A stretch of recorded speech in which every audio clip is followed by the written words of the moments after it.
علیکم ورحمۃ اللہ. اذان دے دیں. اللہ اکبر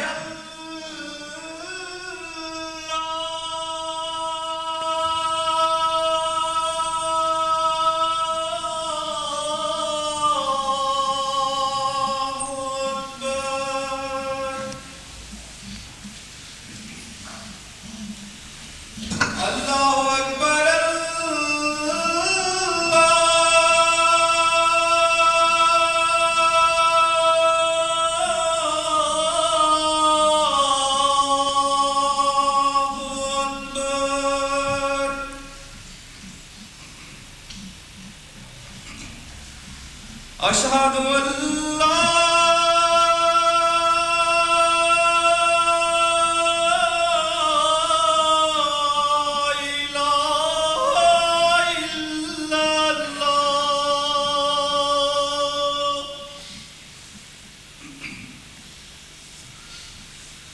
اشہد ان لا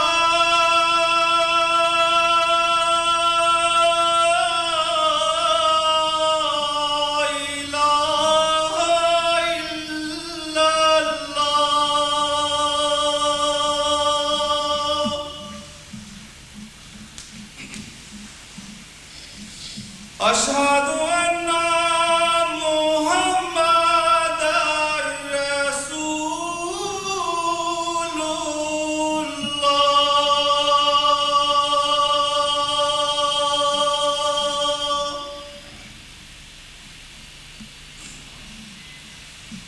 اشہد ان محمد رسول اللہ.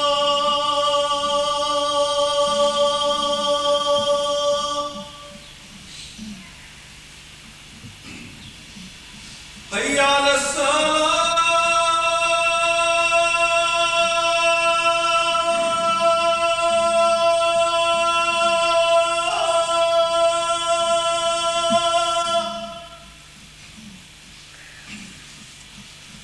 حی علی الصلاۃ.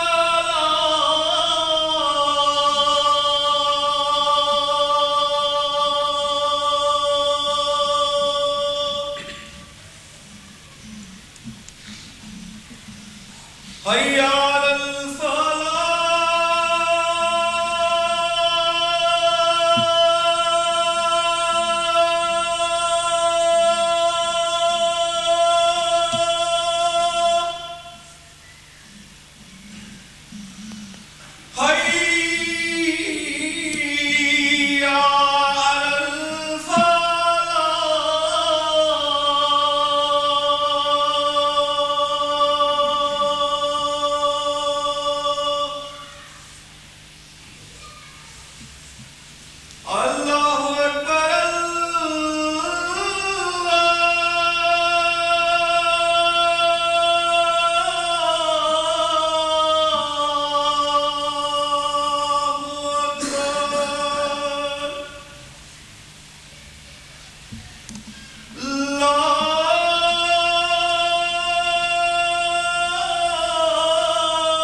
أشهد أن لا إله إلا الله وحده لا شريك له وأشهد أن محمدا عبده ورسوله. أما بعد فأعوذ بالله من الشيطان الرجيم. بسم الله الرحمن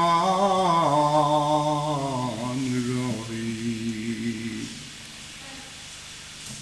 الحمد لله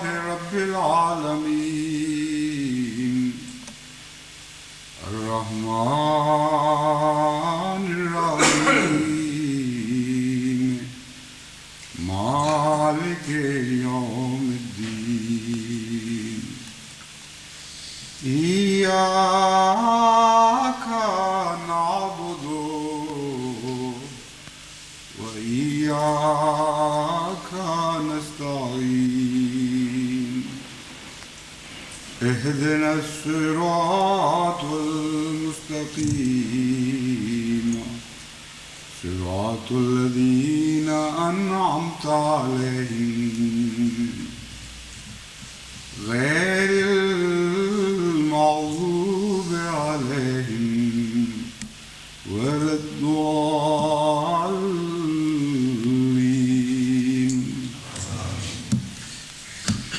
قل سيروا في الأرض فانظروا كيف كان عاقبة المجرمين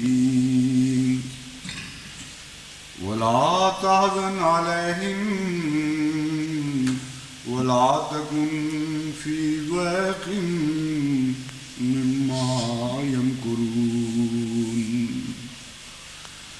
ويقولون متى هذا الوعد إن كنتم صادقين قل عسى أن يكون ردف لكم بعض الذي تستعجلون وإن ربك لذو فضل على الناس ولكن أكثرهم لا يشكرون. سورہ نمل 70 تا 74 آیات.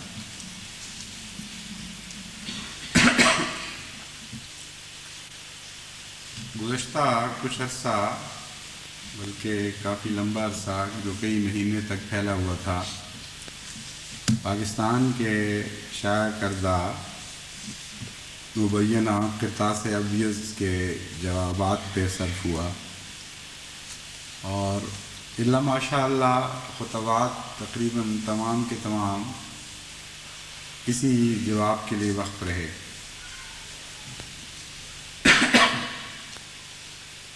چند ہی دن ہوئے پاکستان سے دسکہ کے امیر صاحب نے اپنے خط میں حضرت مسیح موعود علیہ السلام کے الہامات کی کاپی میں مندرج ایک رویا کا ذکر کیا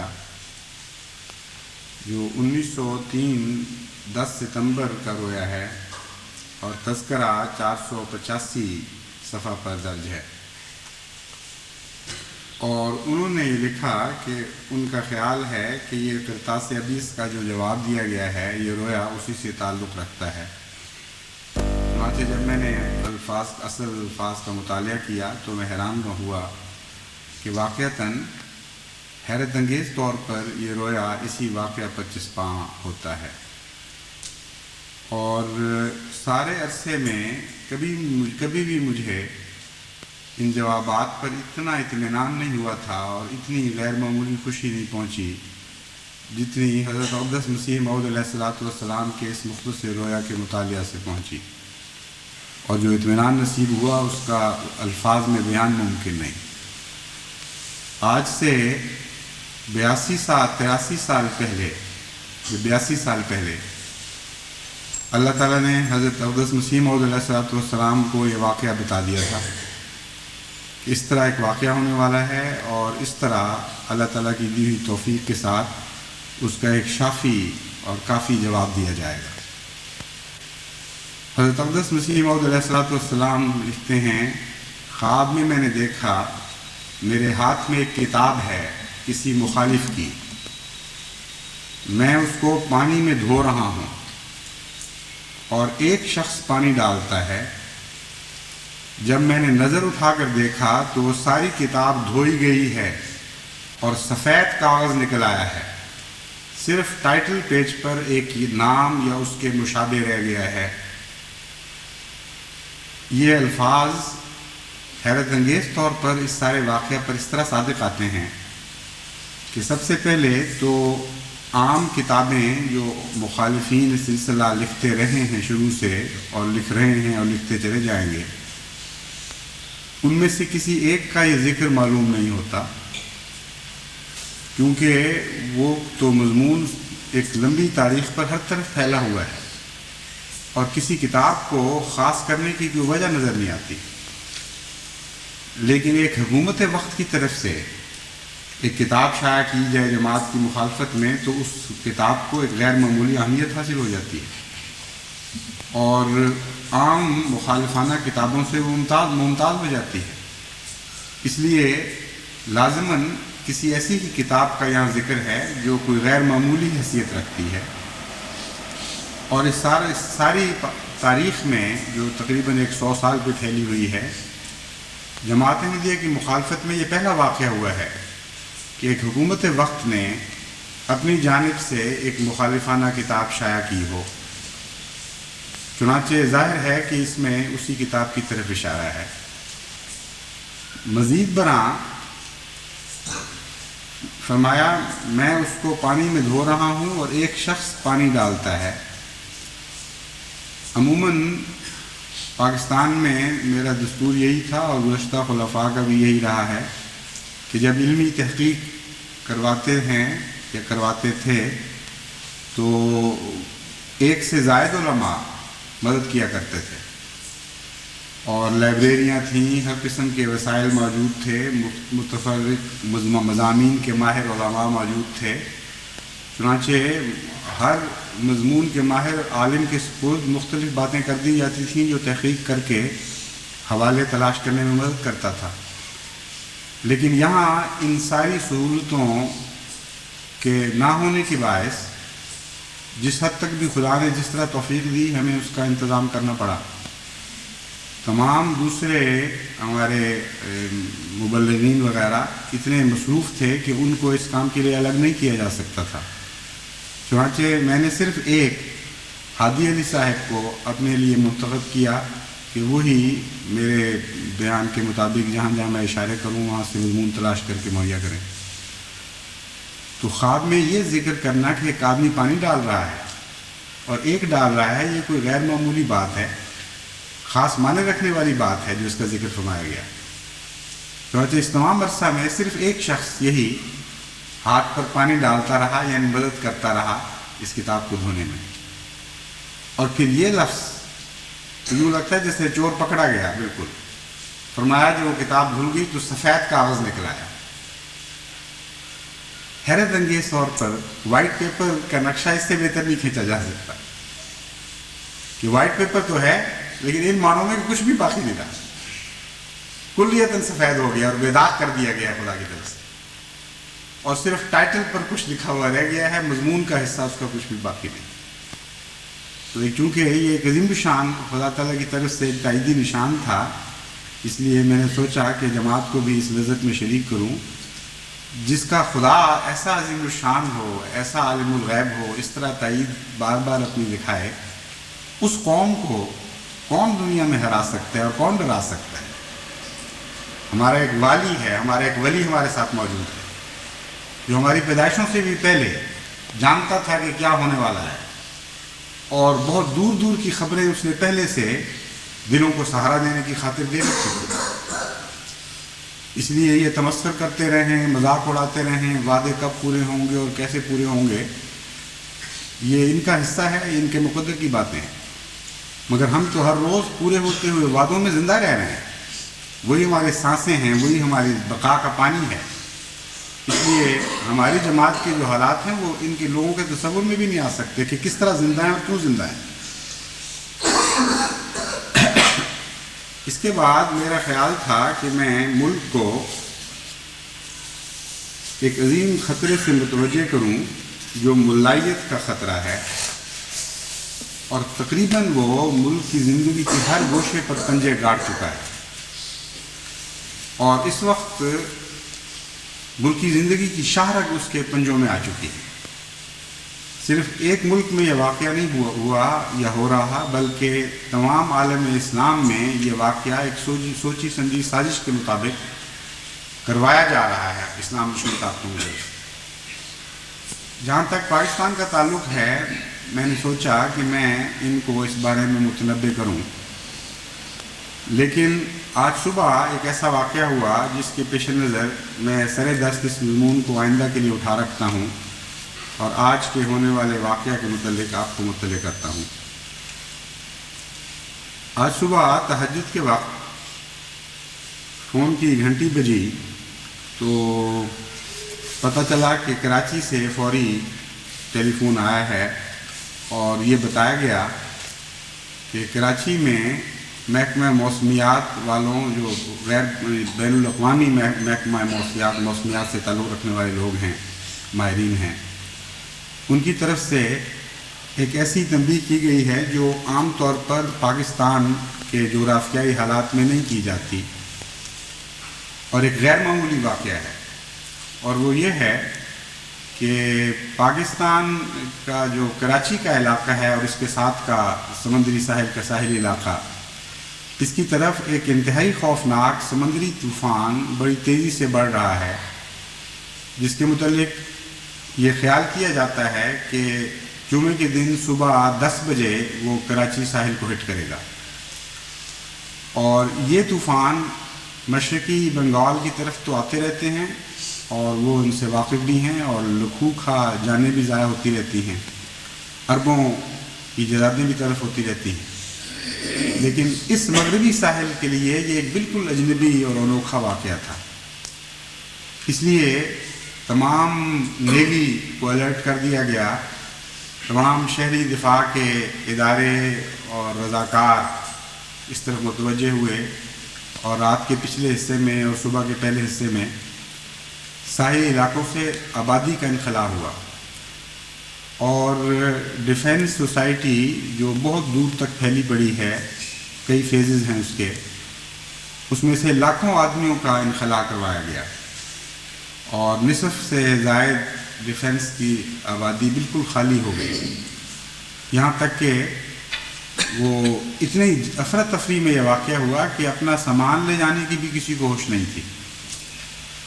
چنانچہ صبح اس کے بعد اس اطلاع کے بعد ایک احمدی گھر سے میرا رابطہ ہوا ٹیلی فون پر، تو انہوں نے اس نقشے کو کھینچنے کے لیے ایک بڑے دلچسپ واقعہ بتایا۔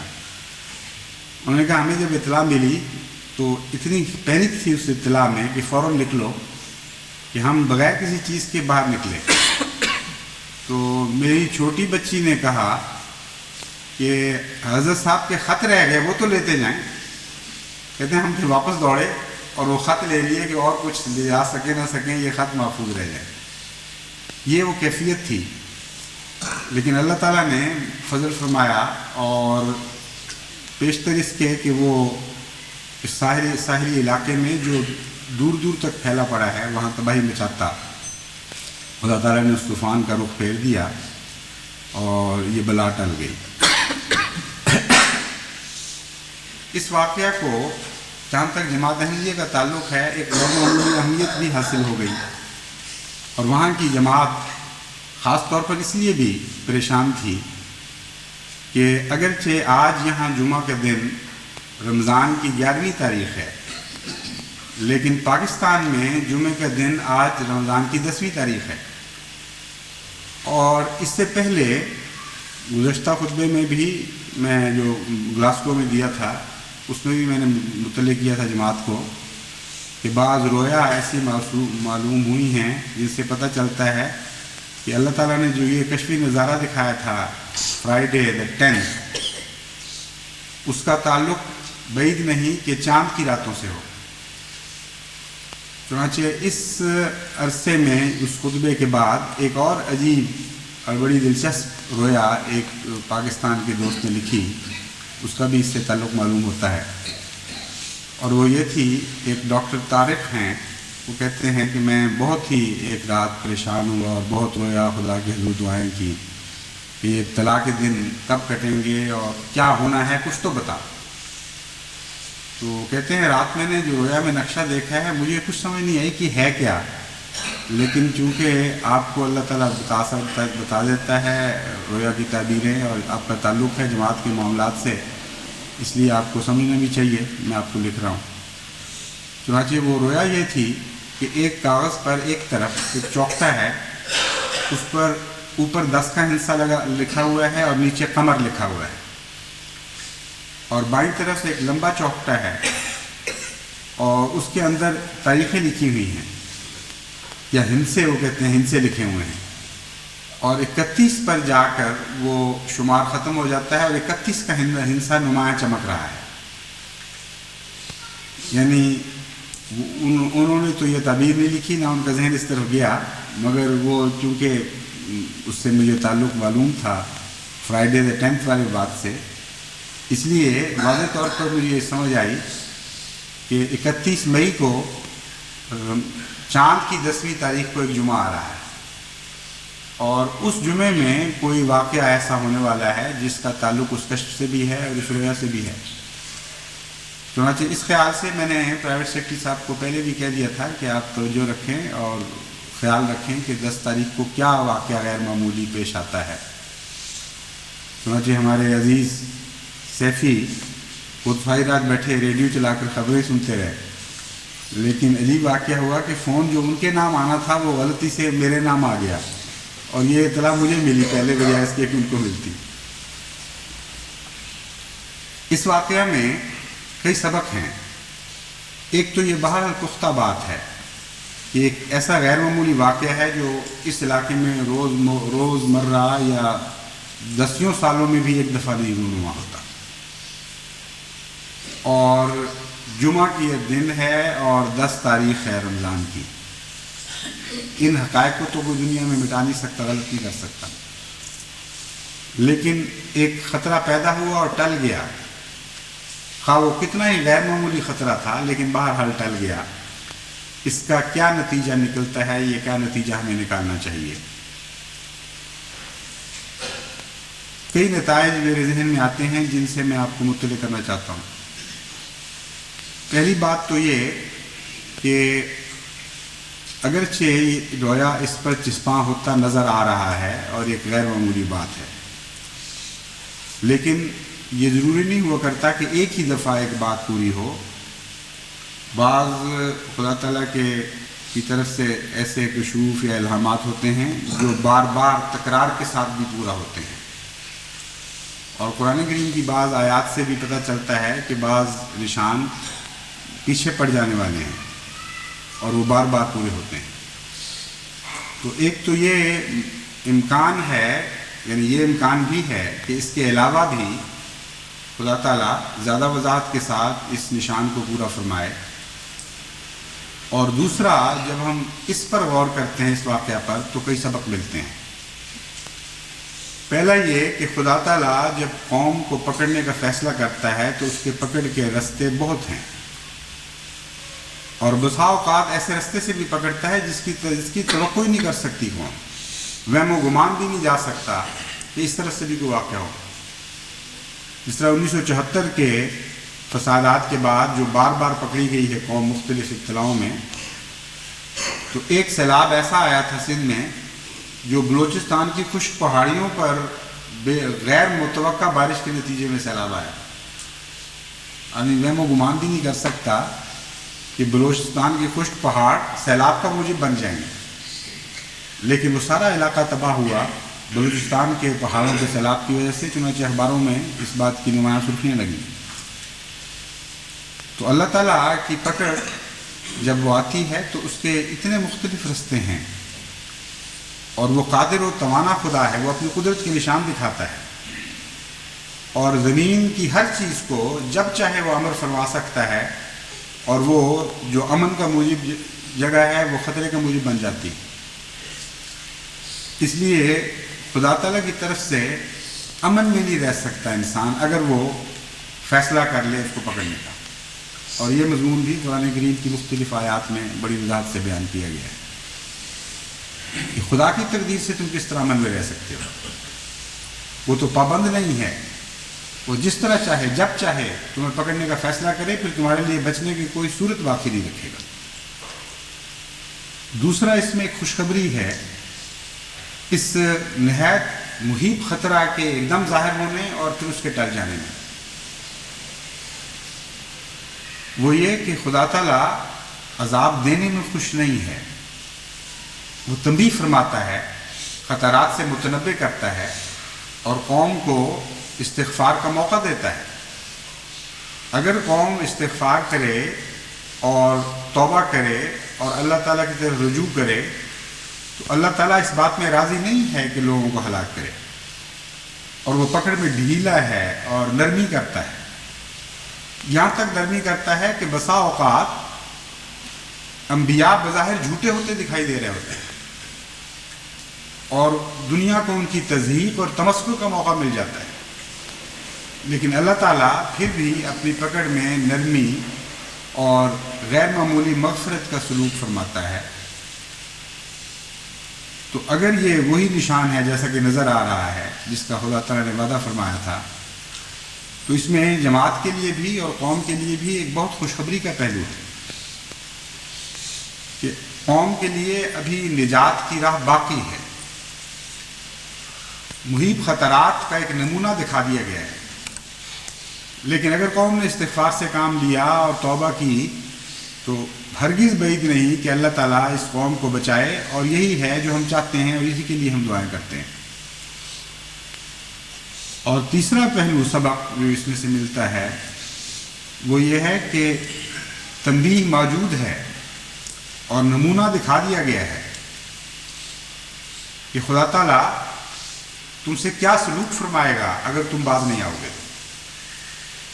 اب معاملہ وہاں تک جا پہنچا ہے کہ قومی عذابوں کے ذریعے اور بار بار کی سزا کے ذریعے تم پکڑا جائے گا اگر تم توبہ اور استغفار سے کام نہیں لو گے اور تکبر میں اسی طرح مبتلا رہو گے اور خدا تعالیٰ کے پاک بندوں سے تمسخر اور استہزاء کرنے سے باز نہیں آؤ گے، تو پھر یہ ایک معمولی سا نمونہ ہے جو تمہیں دکھا دیا گیا ہے۔ پھر آئندہ تمہارے لیے اسی قسم کا خدا کا سلوک ظاہر ہونے والا ہے، لیکن جب وہ ایک دفعہ ظاہر ہو جاتا ہے تو پھر اس کے بعد کوئی روک نہیں، کوئی ہاتھ نہیں ہے جو اسے چلنے سے روک سکے۔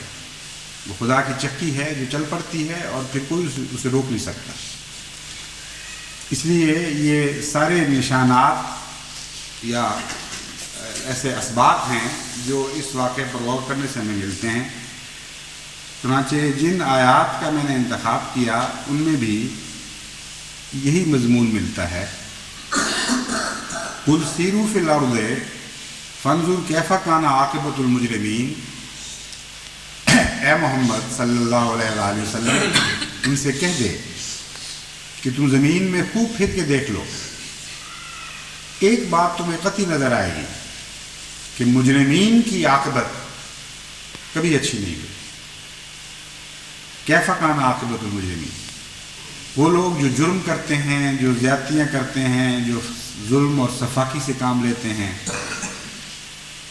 جن کی زندگیاں تضاد بن جاتی ہیں، منہ سے کچھ اور کہہ رہے ہوتے ہیں، کردار ان کے کچھ اور ظاہر کر رہے ہوتے ہیں، ساری زندگیاں گندگیوں میں مبتلا ہوتی ہیں اور نیکی کے نام لے لے کر وہ غلط لبادے جن کا کوئی تعلق نہیں ان کی زندگی سے وہ اپنے اوپر اوڑھ لیتے ہیں۔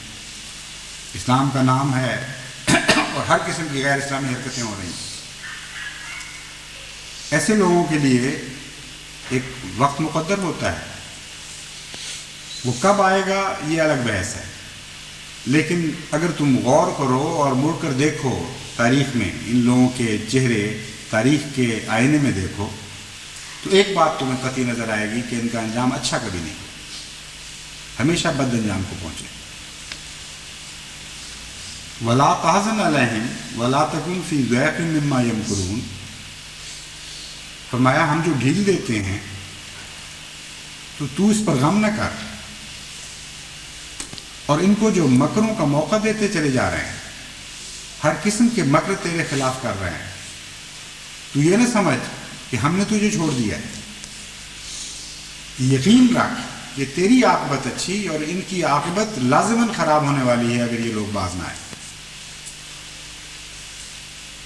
یہ تو اسے تمسخر کرتے ہیں، یہ طرح طرح کی باتیں بناتے ہیں، وہ یقولون متی ھذا الوعد ان کنتم صادقین، اور چھیڑخانیاں کرتے ہیں کہ بتاؤ وعدہ کب پورا ہوگا، کچھ یہ بھی تو بتاؤ کہ کب ہم پکڑے جائیں گے، اگر تم سچے ہو تو دکھاؤ وہ عذاب کہاں ہے، وہ خدا کی پکڑ کہاں گئی۔ فرمایا اس کے جواب میں تو اتنا کہہ دے عسیٰ ان یکون ردف لکم بعض الذی تستعجلون، ہو سکتا ہے تمہیں پتہ ہی نہ چلا ہو، ایک واقعہ رونما ہو گیا ہو، یہ وہ چیزیں جن کی تم جلدی کر رہے ہو ان میں سے ایک حصہ تمہارے پیچھے لگ بھی چکا ہو۔ اور تمہیں پتہ ہی نہیں کہ ہمارے پیچھے خدا کا عذاب لگ چکا ہے اور وہ چھوڑنے والا نہیں. لیکن کیوں پیچھے لگ رہا ہے, کیوں سے وہ پکڑ نہیں رہا, یہ مہلت کیوں ہے؟ فرمایا ان ربک لذو فضل علی الناس ولکن اکثرهم لا یشکرون, کہ اللہ اپنے بندوں پر بہت ہی فضل کرنے والا ہے, پکڑ میں دھیما ہے, تکلیف دے کر خوش نہیں ہوتا. اس لیے بسا اوقات ایسے انتظام فرما دیتا ہے کہ مجرم اگر باز نہ آئیں تو پیشتر اس کے کہ وہ مجرم آخر یہ کہہ سکیں کہ ہم کامیاب ہو گئے, وہ خدا کا عذاب انہیں پکڑ لے جو پہلے سے ان کے پیچھے لگ چکا ہوتا ہے. پیشتر اس سے کہ یہ واقعہ ہو. اللہ تعالیٰ چاہتا ہے کہ وہ ہدایت پائیں, ان پر خدا کی رحمتیں ہوں, ان پر خدا کے فضل ہوں, اور وہ طاقتیں ساری کی ساری جو خدا کے عذاب کے لیے استعمال ہوتی ہیں وہ خدا کی رحمت کے لیے بھی تو استعمال ہو سکتی ہیں. وہ رحمت کا موجب بنا دی جائیں.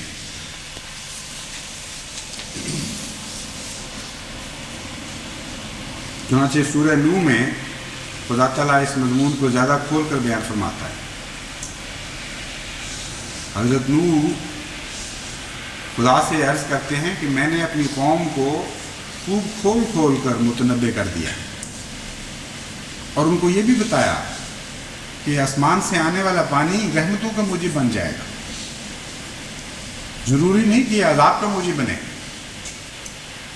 ایسے فضلوں کی بارش خدا تعالیٰ تم پر برسائے گا جس کا فیض تم ہمیشہ کھاتے رہو گے اور دین اور دنیا کی نعمتیں پا جاؤ.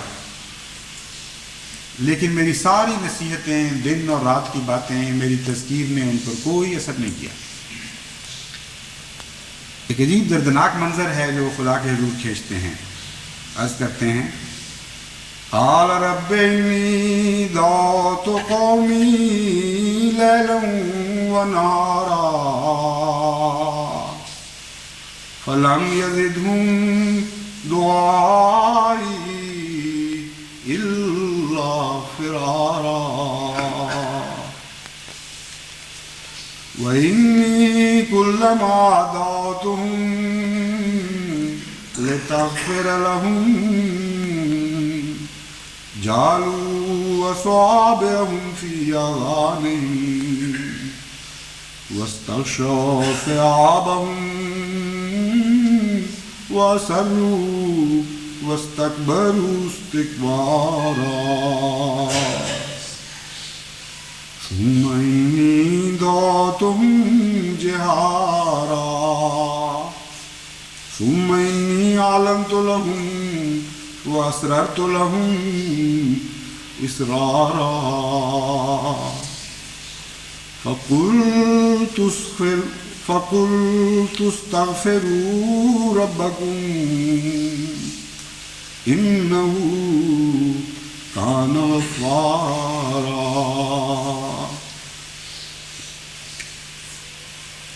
کہتے ہیں اے میرے رب, میں نے تو اپنی قوم کو صبح بھی بلایا, رات کو بھی بلایا اور دن کو بھی بلایا,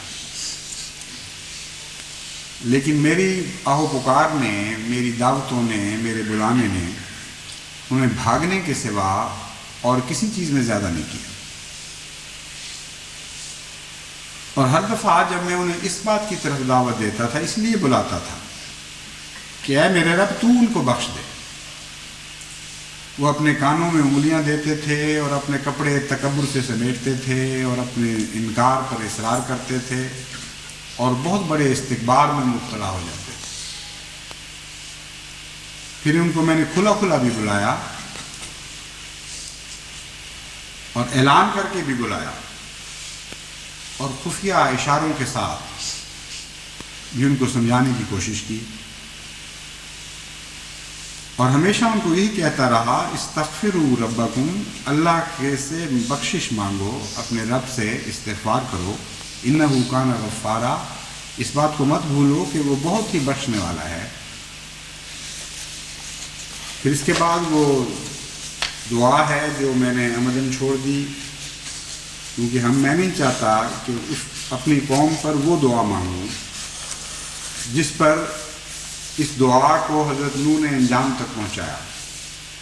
ایک بہت ہی خوفناک دعا ہے، اور حضرت نوح بھی، جیسا کہ میں نے پہلے بھی بیان کیا تھا، ہرگز یہ دعا اپنے رب سے نہ مانگتے جب تک اللہ پہلے سے آپ کو قوم کے انجام کی خبر دے کر خود اس دعا کے بارے میں اجازت نہ فرماتا۔ بہرحال یہ پرانی تاریخ دہرائی تو جاتی ہے، لیکن لفظاً لفظاً بیان ہی نہیں دہرائی جاتی۔ بہت سے انتباہ ہوتے ہیں، بہت سے سبق ہوتے ہیں اس میں، اور اگر صاحب فہم قومیں ان سے استفادہ کرنا چاہیں تو کر سکتی ہیں۔ بس نہ میں خود یہ پسند کرتا ہوں کہ اپنی قوم پر وہ دعائیں کروں، نہ آپ کو اس بات کی اجازت دے سکتا ہوں کہ آپ اپنی قوم پر یا جو پاکستان سے تعلق نہیں رکھتے وہ پاکستان کے خلاف ایسی دعائیں کریں۔ زیادہ سے زیادہ یہ دعا کی جا سکتی ہے، اور اس حد تک ایک بے اختیاری کا بھی عالم ہو چکا ہے کہ اے خدا، جو ائمۃ التکفیر ہیں ان کو ضرور پکڑ اور ان کو عبرت کا نمونہ بنا دے، تاکہ آئندہ نسلیں نسیب پکڑیں ان سے۔ لیکن جہاں تک قوم کا تعلق ہے، یہ مظلوم ہے، جاہل ہے، لا علم ہے، یعنی قوم کی اکثریت کو پتہ ہی نہیں یہ کیا کہہ رہے ہیں۔ اس قدر جھوٹ پھیلایا گیا ہے جماعت کے خلاف، اتنا کذب سے کام لیا گیا ہے کہ کچھ عرصہ ہوا مجھے ایک دوست نے بتایا کہ کراچی جیسے شہر میں تعلیم یافتہ لوگ جو جماعت سے واقف ہیں اور بظاہر دنیا کی تعلیم سے خوب آراستہ ہیں، ایسی ایک مجلس میں ذکر ہو رہا تھا۔ میں نے احتجاجاً کہا کہ آپ بتاؤ کہ کلمہ طیبہ، کلمہ شہادہ جو قدر مشترک ہے سارے عالم اسلام کی، بلکہ جس کی طرف اللہ تعالیٰ غیروں کو بھی بلاتا ہے، عیسائیوں کو دعوت دیتا ہے کہ آؤ اس مشترک کلمے میں، جس کا پہلا حصہ مشترک ہے، اس میں ہمارے ساتھ شامل ہو جائے، اس کو زبردستی مٹایا جا رہا ہے، اس کی تذلیل کی جا رہی ہے کلمے کی۔ اس کی اسلام تمہیں کیسے اجازت دیتا ہے؟ اس کی کوئی دلیل دو۔ کہتے ہیں اس مجلس میں، پڑھے لکھے لوگوں کی مجلس میں، ایک صاحب نے کہا ہاں اس کی دلیل یہ ہے کہ تم کلمہ منہ سے کچھ اور کہتے ہو اور دل میں کچھ اور کلمہ ہے، منہ سے محمد کا نام لیتے ہو، دل میں مرزا غلام احمد قادیانی کہتے ہو۔ حد ہے اس جھوٹ اور افتراء کی، لیکن مولوی نے اس کثرت سے جھوٹ بولا ہے، ایسا افتراء سے کام لیا ہے کہ پاکستان کی سوسائٹی میں نیچے سے اوپر تک یہ جھوٹ کا زہر گھول دیا، اور عالم کو بھی جاہل بنا دیا انہوں نے۔ اس لیے ایسے ظالم لوگ جنہوں نے اس کثرت سے جھوٹ بولا ہے اور قوم کی عاقبت کی کوئی پرواہ نہیں کی، اپنی عاقبت کا تو ان کو معلوم ہوتا ہے، کبھی خیال ہی نہیں آتا کہ ہم کس قوم ہیں، کس کماش کے لوگ ہیں اور کیا ہم سے ہونے والا ہے، مگر قوم کی زندگی سے کھیل رہے ہیں۔ ایسے لوگوں کے لیے تو حالت وہ اس حد تک پہنچ گئی ہے کہ اب دعا نکلتی نہیں، کوشش بھی کریں تو دعا دل سے نہیں نکلتی۔ یہ دعا تو عمومی ہم کرتے ہیں کہ اللہ ان میں سے اکثریت کو ہدایت دے دے، اکثریت کو بچا لے، ان کو ظلم سے باز رکھ۔ یہ جو صفاقی سے کام لے رہے ہیں، مسلسل حضرت مسیح موعود علیہ السلام پر گند اچھال رہے ہیں، ان کو باز رکھ اس سے۔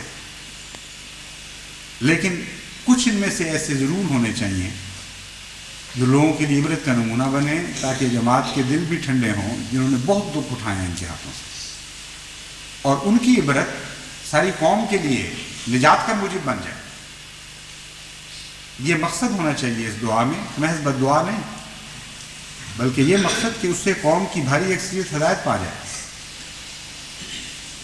جیسا کہ میں نے بیان کیا ہے، افسوس کی بات یہ ہے کہ یہ لوگ باز نہیں آ رہے ہیں اور دن بدن آگے بڑھتے چلے جا رہے ہیں، اور یہ نمونہ جو خدا نے آج کے دن دکھایا ہے ان کو، اس سے بھی بظاہر یہی معلوم ہوتا ہے کہ استفادہ نہیں کریں گے، بلکہ تضحیک کریں گے، تمسخر اڑائیں گے، کہیں گے آیا تھا ٹل گیا نا، آخر ہم مستحق ہیں اس بات کے کہ ہمیں بچایا جائے۔ یہ نشان ہے خدا کا، حالانکہ یہ نشان نہیں ہے، پہلے بھی ہوتے رہے ہیں ایسے۔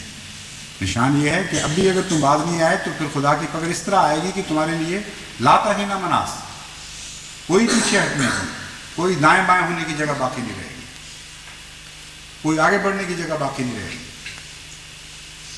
یہ وہ عبرت کے نشان ہیں جو ہمیشہ ظاہر ہوتے ہیں، لقموں کے طور پر کھلائے جاتے ہیں اور آئندہ آنے والے حالات کی طرف اشارہ کرتے ہیں۔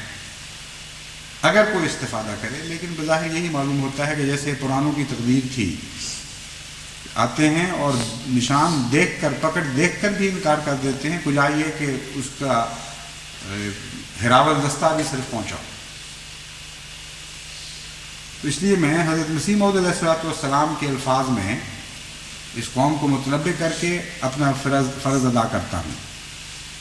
یہ مذہبی طور پر ایک تنبیہ ہوگی، اور ہو سکتا ہے یہ باتیں ان کو سمجھ میں نہ آئیں، کیونکہ جس دنیا میں ہم بس رہے ہیں یہ اس دنیا میں بس نہیں رہے۔ خدا کو جس طرح بار بار ایک زندہ حقیقت کے طور پر ہم نے دیکھا ہے ظاہر ہوتے ہوئے اپنے گھروں میں، اپنے دن رات میں، اپنے روزمرہ کے سلوک میں، اس طرح ان لوگوں نے اس خدا کو دیکھا نہیں۔ اس لیے ہو سکتا ہے یہ باتیں ان کی سمجھ میں نہ آئیں، بالا ہوں ان کی سمجھ سے۔ اس لیے دوسرا پہلو تنبیہ کا میں نے وہ حصہ رکھا ہے جس کو میں نے ابھی بیان کیا تھا شروع میں، کہ ملا کے قبضے کے انجام سے ڈراؤں ان کو، اور ان کو بتاؤں ایسے رنگ میں جو ان کو سمجھ آ جائیں باتیں، دنیا کی اصطلاحوں میں ان کو بتاؤں، دنیا کی تاریخ پیش کر کے بتاؤں کہ جب کسی قوم پر ملائیت قابض ہو جایا کرتی ہے تو اس کو کس کنارے تک پہنچا دیا کرتی ہے۔ تو وہ خطبہ تو انشاءاللہ آئندہ ہوگا۔ اس وقت تو روحانی اور مذہبی نقطہ نگاہ سے خواہ یہ سمجھیں یا نہ سمجھیں، اصل زبان تو ہماری یہی ہے، ہم پہلے اسی زبان میں ان کو تنبیہ کرتے ہیں۔ حضرت مسیح موعود علیہ السلام کی بعض عبارتیں ہیں میں نے چنی ہیں جو کسی تشریح کی محتاج نہیں۔ فرماتے ہیں، تم دیکھتے ہو کہ باوجود تمہاری سخت مخالفت اور مخالفانہ دعاؤں کے اس نے مجھے نہیں چھوڑا، اور ہر میدان میں وہ میرا حامی رہا، اور ہر ایک پتھر جو میرے پر چلایا گیا اس نے اپنے ہاتھوں پر لے لیا، ہر ایک تیر جو مجھے مارا گیا اس نے وہی تیر دشمنوں کی طرف لوٹا دیا۔ میں بے کس تھا، اس نے مجھے پناہ دی، میں اکیلا تھا، اس نے مجھے اپنے دامن میں لے لیا، میں کچھ بھی چیز نہ تھا، مجھے اس نے عزت کے ساتھ شہرت دی، اور لاکھوں انسانوں کو میرا ارادت مند کر دیا۔ پھر وہ اسی مقدس وحی میں فرماتا ہے کہ جب میری مدد تمہیں پہنچے گی اور میرے منہ کی باتیں پوری ہو جائیں گی، یعنی خلق اللہ کا رجوع ہو جائے گا اور مالی نصرتیں ظہور میں آئیں گی، تب منکروں کو کہا جائے گا کہ دیکھو کیا وہ باتیں پوری نہیں ہو گئیں جن کے بارے میں تم جلدی کرتے تھے۔ پھر فرماتے ہیں، خدا تعالیٰ نے مجھے بار بار خبر دی ہے کہ وہ مجھے بہت عظمت دے گا اور میری محبت دلوں میں بٹھائے گا، اور میرے سلسلے کو تمام دنیا میں پھیلائے گا، اور سب فرقوں پر میرے فرقے کو غالب کرے گا، اور میرے فرقے کے لوگ اس قدر علم اور معرفت میں کمال حاصل کریں گے کہ اپنی سچائی کے نور اور اپنے دلائل اور نشانوں کی روح سے سب کا منہ بند کر دیں گے، اور ہر ایک قوم اس چشمے سے پانی پیے گی، اور یہ سلسلہ زور سے بڑھے گا اور پھولے گا یہاں تک کہ زمین پر محیط ہو جاوے گا۔ بہت سی روکیں پیدا ہوں گی اور ابتلا آئیں گے، مگر خدا سب کو درمیان سے اٹھا دے گا اور اپنے وعدہ کو پورا کرے گا۔ اور خدا نے مجھے مخاطب کر کے فرمایا کہ میں تجھے برکت پر برکت دوں گا، یہاں تک کہ بادشاہ تیرے کپڑوں سے برکت ڈھونڈیں گے۔ اے سننے والوں، ان باتوں کو یاد رکھو اور ان پیش خبریوں کو اپنے صندوقوں میں محفوظ رکھ لو کہ یہ خدا کا کلام ہے جو ایک دن پورا ہوگا۔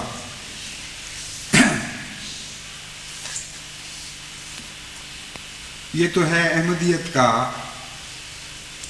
خدا تعالیٰ کے فضلوں اور رحمتوں کے ساتھ مستقبل، جس کو اسی رخ میں اسی سمت میں بڑھتے ہوئے ہم دیکھ رہے ہیں، مسلسل دیکھ رہے ہیں۔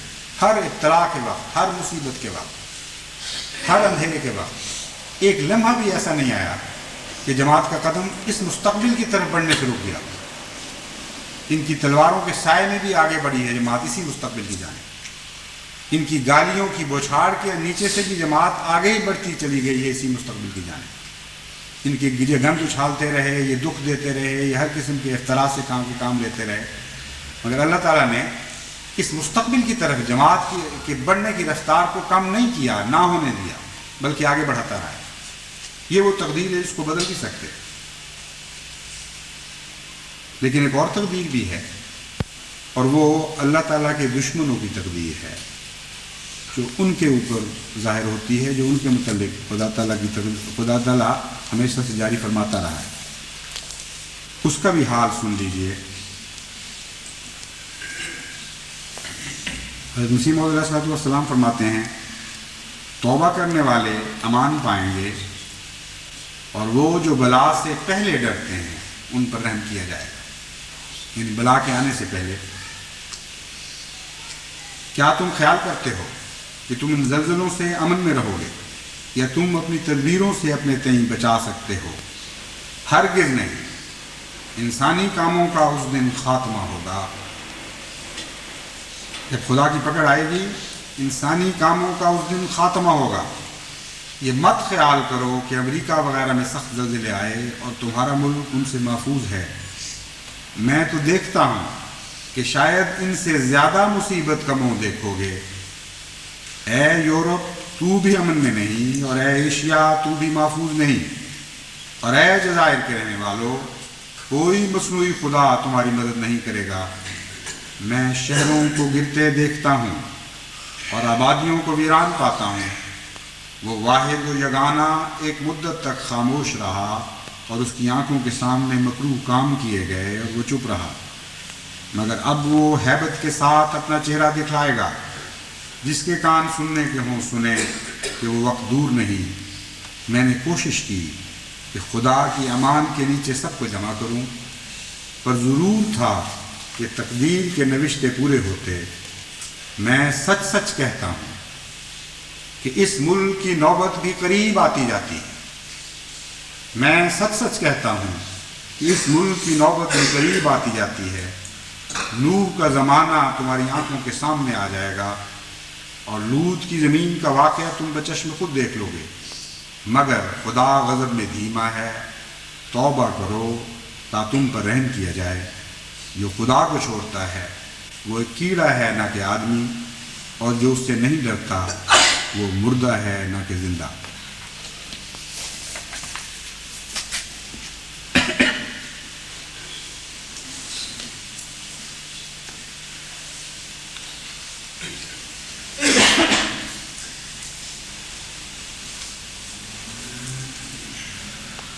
الحمدللہ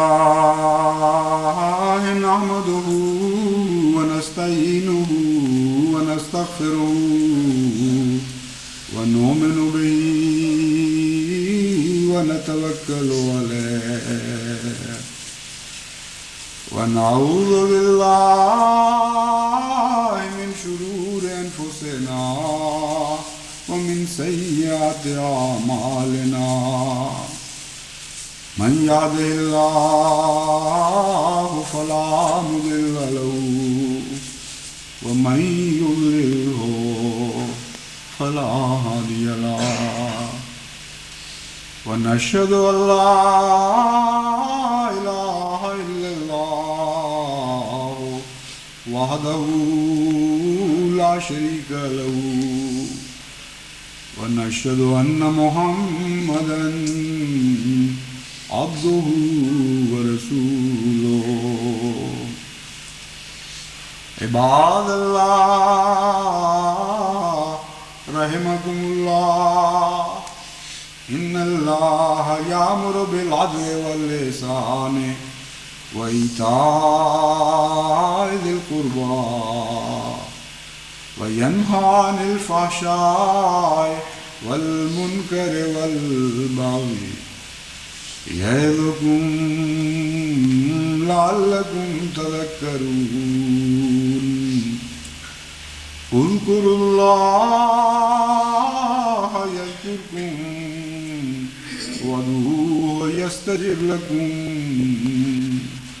ولذكر الله أكبر۔